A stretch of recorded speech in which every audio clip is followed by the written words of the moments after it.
Hello, I'm Katrina, the host of the Climate Dialogues podcast, where we interview climate leaders and follow up on key decisions and insights that were made at the Africa Climate Summit 2023. And today on Climate Dialogues, we speak to George Aluru, CEO of Electricity Sector Association of Kenya, ESAK.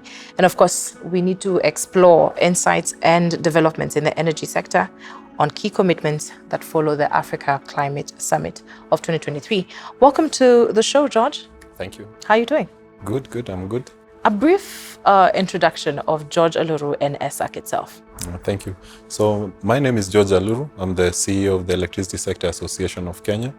By background, I'm an engineer. Been working in different energy projects for the last about 15 years. And currently I serve as the CEO of the association. So the association itself it's an association of private investors in electricity. So we bring together all these private sector participants who are building power plants, wind, solar, hydro, and also for those who are interested in transmission projects. We also do have another segment where we are now looking at the part of the market that's installing captive power plants. So in simple terms, those are the sort of power plants you find installed on top of a shopping mall, or even a factory. And finally, we also work on something we call electricity markets, which now looks at where is the market going, what would be the new trends in terms of demand, in terms of different ways of supplying and trading electricity. Yes. Let's take a step back to the Africa Summit, Climate Summit 2023. It was a significant event and it made, progress. Yeah. And there are several key issues, including building consensus on climate action priorities for Africa.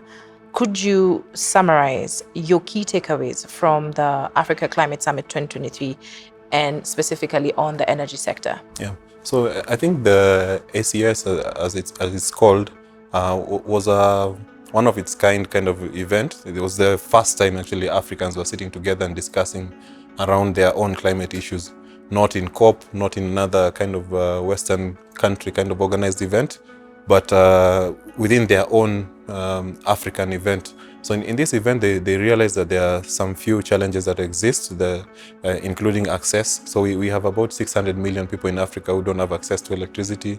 We have about 92 gigawatt. This is like the volume of electricity installed on the renewable energy side that could actually be much higher based on the types of resource that we have. We have challenges on the side of financing, access to finance. And I think out of this conference, the presidents and also the technocrats who attended did come out with some resolutions on what can be done for the future, like expanding the generation capacity from 92 gigawatt to 300 gigawatt, like pushing for a much fairer international financing system. So at the moment, Africa actually, we get charged the highest interest rates across the world when you're looking for money to build power plants. Simply because there's a perception that doing business in Africa is more risky than other markets. And they were pushing back and saying that, we have experience doing all these private sector projects.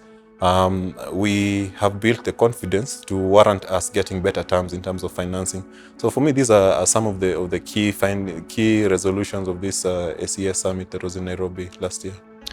You have mentioned that finance is one of the issues that are impacting the growth of the energy sector in Africa especially.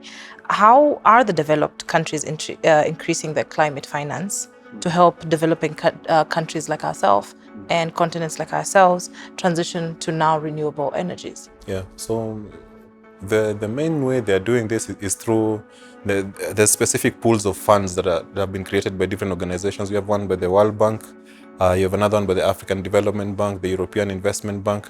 And what they're doing, they're pooling hundreds of millions of dollars or euros into these funds where you can apply with your kind of climate positive project and then get some sort of concessionary access to financing that would help you to make your project viable. How is climate change impacting Africa's energy and the power markets? One of the biggest impacts, and especially if you look at drought and flooding, there's a lot of drought and flooding events that happen. And for the bulk of the continent, especially sub-Saharan Africa, you find that we supply our electricity using hydro. So these resources really suffer when there's drought. When there's drought, you are in a position where you don't have enough power to supply your country. For example, in Kenya, I think 2 years ago, we had a really nasty drought that had lasted for like 5 years or something. And then you find that where we have probably 800 and something megawatt installed capacity in terms of hydro, when you have a drought, that capacity drops down to maybe like 200, 300. Then you're in a situation where you have to find alternative means to supply. So climate change has taught us that we need to build more resilient energy generation systems. So we need to have options. Like in Kenya, we've done a lot of investments on the geothermal side. You've seen a lot of geothermal plants built that are kind of they are not subject to the vagaries of climate change. So you're not, even if there's a drought or a flooding event, you are still able to guarantee a certain level of supply to your customers. So yeah, it has been a journey of adaptation. Of course, we still have a lot more to do. Yeah, but I think countries like Kenya have been at the forefront of actually diversifying their generation mix. I like that. You have said that we're already on the forefront, and as we're on the forefront, we're seeing renewable energy being accepted and being used in a lot of countries, and especially Africa. And one of the goals of renewable energy is to create more generation, to generate more capacity. What are the energy challenges and opportunities for inclusive and green growth in the region? I think the most dominant one that we must recognize is the access problem. We have an issue with our population in Africa's general accessing electricity. And then not just accessing electricity, not just having that light bulb and a radio and charging your phone, but also being able to do something more substantial with the electricity. Like you have a posho mill or something, you kind of, we call it productive use of electricity. For me, these are the two principal challenges that we have. We need our people to access electricity, and we need them to be able to do some sort of productive use with it. And these challenges, again, are opportunities. So if we design the right kind of approaches, so a combination of maybe supplying power through the grid, solar home systems, which are really big in Kenya. So you have your small solar gadget, which can give you lighting and maybe some battery charging for your phone, a TV or something. And then also the in-between is mini grids. Like you then cluster some houses, maybe 300, 500, and you supply them in a kind of isolated way. So these are the opportunities that we have to address these two principal challenges I was talking about. And at the same time, when it comes to green industrialization, there's many things that are happening. We are in a process of industrializing in Africa as opposed to the West, where they're more or less already industrialized. And we have this opportunity to see what sort of things can we achieve without having to use fossil sources. Like right now, there's a big movement towards development or production of fertilizer using green hydrogen. So green hydrogen basically means that you split water using electricity that's generated from a renewable source, and then you use that hydrogen, combine it with some nitrogen, and you end up with fertilizer, ammonia basically. Fertilizer is ammonia. Yeah. It's interesting to notice some of the uses of electricity in Africa. One of the biggest highlights is that Africa has faced a little bit of inequality, and we could say energy poverty in some way. Yeah. We know that Africa accounts for 16% of the world's population. But in that, we're still ranked as the lowest in the world when it comes to accessibility to electricity. Some of the uses, as you've mentioned, are pretty small, charging phones, just the home supplies, not industry as much. But when we look at the numbers themselves, 645 million people have no access to electricity, and 700 million have no access to clean cooking energy. Why is it that Africa is still facing energy poverty? I think first we have to look at it from a historical perspective. We have, in the way we developed the continent, we have tended to kind of concentrate the development in the large towns, and then more or less neglected everything else. We see it as rural, and everybody's trying to move from the rural area to the town, so there's not so much resources going to the rural areas. And as an effect of that, then you have a lot of energy poverty in the rural areas. Then on the cooking side, I think we've had an easy time, or kind of it's easier to just go and get firewood or charcoal and just cook with that, instead of more kind of modern ways of cooking. So there's still that I would say nagging sense of ease or comfortability with some of the resources that we have. But now with climate change, where we are seeing like different weather patterns, we are experiencing reduction in forest cover. Then now we are kind of in a red zone. The buzzer is beeping that we need to do something different. So this then means for us to change the situation, we have to redirect the funding away from traditional, investing in cities, in big plans, to also think about the smaller ones and integrate everything. There's a development of the Integrated National Energy Plan in Kenya that tries to bring together all the different uses of energy into one plan. So now we are even starting to plan for bioenergy. This country, about 60% of the energy we use is biomass. So it's either firewood or charcoal. Electricity, petroleum, which we make a lot of noise about, and I think all of us are very keen to watch on the 15th of the month if the prices are going high or down. All that is only like 40%. So there's a need for us to put a lot more effort in ensuring that we move this 70% to maybe better cooking services, whether it's LPG, gas, or even later electric cooking. You have mentioned the rural and urban migration that we're seeing, but we cannot deny that Africa is rapidly urbanizing. It is. Our urbanization rate is really high, and with that, we have a rapidly growing population of the youth. The large population in the continent is going to be impacting the trends that we have in energy. So there are trends both on Africa's vulnerability, but also its potential in the electricity sector. What's your take on that? I think my view on this is that we have just the way we have a lot of renewable energy, we have this resource that is the youth. The youth is a much treasured resource that many other countries or continents don't have or won't have in the near future. So we just need to create the opportunities for them to participate within the energy sector, first by trainings and making them to kind of develop capacity to actually have viable businesses within the sector, not just to look at them as potential employees. And then, of course, listening to them. I think any Kenyan now knows the need to listen to the youth. The youth think much more differently than, I would say, the way some of us think. They are much more exposed. They can access information faster, quicker, and in much more, I would say, smarter ways. So it just calls upon us in the industry to be a lot more flexible to accommodate them in the way they learn and in the way they express themselves and want to take part in the market. We have touched based on community and especially the youth. I think it's important for us to know what initiatives are in place to build, local expertise in renewable energy and deployment of renewable energy technologies.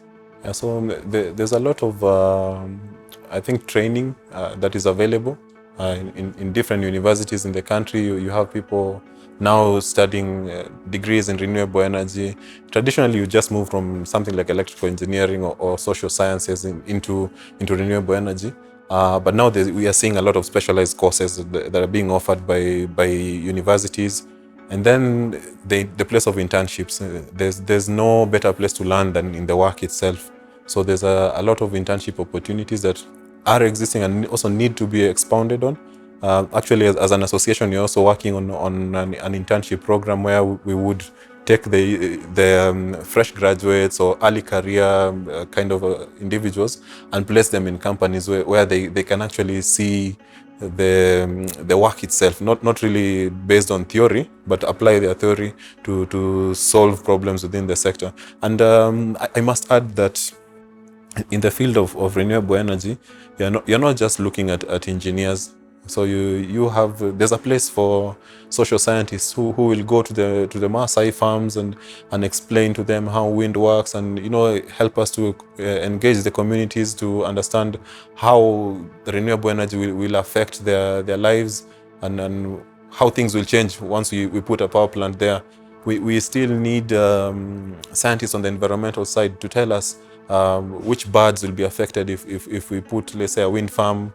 We need to have a diverse pool of skills. It's not just like your engineers. Yes. All these people are necessary to ensure that you deliver a renewable energy project, in this case, that is responsive to the community and also does the core work of supplying you with electricity. You've mentioned something very significant, collaboration. Yeah. And I'm inclined to ask, how will private and public partnerships, which is a collaboration of some sort, how will public and private partnerships and international grants accelerate the transition to clean energy? Well, the first part on PPPs, so governments have many demands. They have to do with healthcare. They have to feed the population. They have to give education. So the funds within government are limited. So, and that's where now the private sector comes in. You have a private sector company or individual who is now able to put money in these services that would otherwise have been provided by government. So within the PPP framework, you allow the private sector to invest in generation facilities, in energy access, in grid, we call it reticulation, like moving a line from point one transformer to where a home is, extending the grid. These things can be done with private funding, so long as it's packaged in a way that the private sector can earn a return. In terms of grants, I think grants play a very key role in terms of making projects viable. Yes. Some of these renewable energy projects in their own are not commercially viable to the extent that they can attract private sector funding. So you need grants to come in to help you to, we say, buy down the cost of the capital cost. So it's like you put the grant into capital, so that if, let's say, the investor had to put in $100,000 or $100,000, and you give them a grant of 60,000, then the initial cost becomes 40, and you're now able to build a good return out of that project that allows you to deliver whatever electrical services that you need to deliver to the customer. So grants have a big role in making these things viable.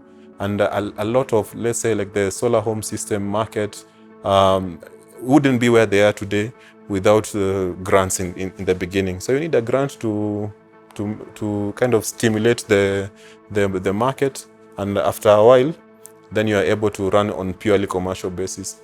Even as we look at grants and international guidance, or maybe help of some sort, it's important for us as Africa to come together and work as a continent. Could you elaborate on the collaborative efforts between African countries on a large-scale energy project? Yeah, so this is a really important topic. So there's efforts. So within Africa, we have things we call the power pools. So we have the Eastern African Power Pool, Southern African Power Pool, Western African Power Pool, Northern African Power Pool. And the African Union proposes to have the Africa Single Electricity Market. So it's really important that we are able to interconnect with our neighbors. We build transmission lines that would link one country to another, and eventually build a pool. And within this pool system, you can then share whatever resources that you have easily. Like you just have an arrangement where you can buy power from Uganda when you have a need, as Kenya, and you can sell to Tanzania as Kenya when Tanzania has a need here. Okay. How will this cross-border infrastructure between countries like ourselves in East Africa and the wider Africa and shared renewable energy resources optimize the costs and benefits for Africa? Yeah, so the thing is, when the way power works, it kind of respects the economies of scale. So if you have a bigger project, you're able to achieve lower prices. So and sometimes you are in a country like Kenya where you have a huge resource and you're able to do huge wind farms, but then your own internal demand for power does not match what you are able to produce. So that's where this trade within the region comes in. It allows countries to do bigger projects, like the massive dam that they've done in Ethiopia, that is now selling power to Kenya. In the past, we've also had even in colonial times, we had the Owen Falls Dam in Uganda that used to supply all the way to Nairobi. Now they have a new one, Bujagali is doing the same thing. About 50 megawatt of that is coming to Kenya. And the power pools are already thinking in this way. There could be some challenges, like for instance, there's a really massive dam that's supposed to be built in the DRC. It's called the Grand Inga Dam.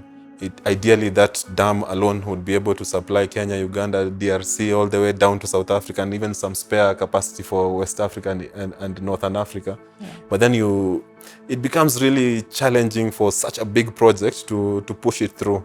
So there are many initiatives within the region.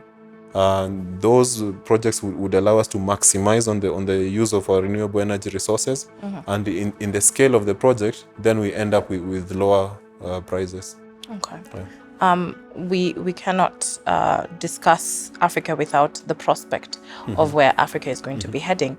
What do you think are the technological advancements in energy storage and smart grids? Yeah. And could you give highlights of some of the energy storage and smart grids that we're planning for Africa?